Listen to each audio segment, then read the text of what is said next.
All right, go ahead. Ready? Double tap the quick start. Brings up the out of the box window.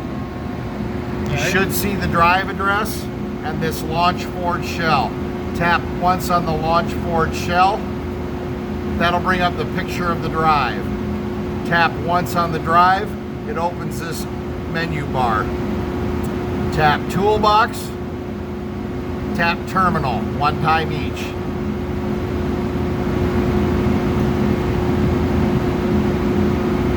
Now what it's doing now is loading web pages out of the drive. Okay. So here's your normal display. All right. To change your access, because right now if you look at the parameters under the display tab, you have very little to look at. I think most of your drives are in the service level, which gives you the most access. To change the access from the display page, you can hit access, or from the utility page, you can hit access. Currently we're in monitor. These are your choices. Highlight service, enter the password, 13579, okay, and okay. And now your access level is now service. To look at the parameters, here are the groups. Okay. Select a group. There That's are the similar to what we parameters before, within the group. To look at the alarms and faults, you come to this page. It defaults to the warnings.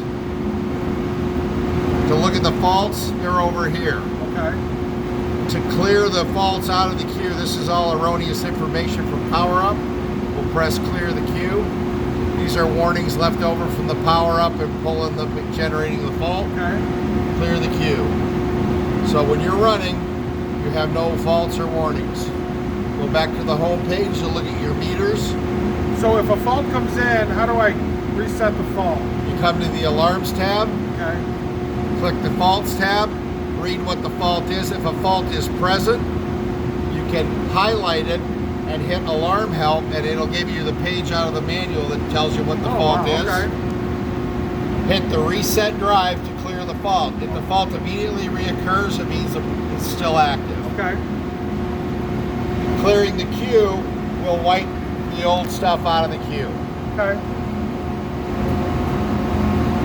All right. Is that pretty much it? That's pretty much it. So every time I power it up, I have to do that? Yes. If Okay. from a cold start, yes. And what about the UPS?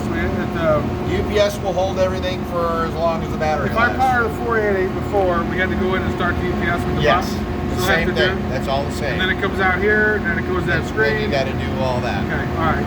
If the UPS is holding it up, it'll hold this screen until you run out of battery. Okay.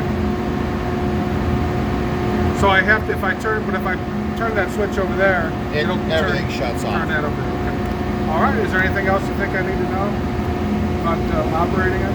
I don't know. Everything's the same, basically.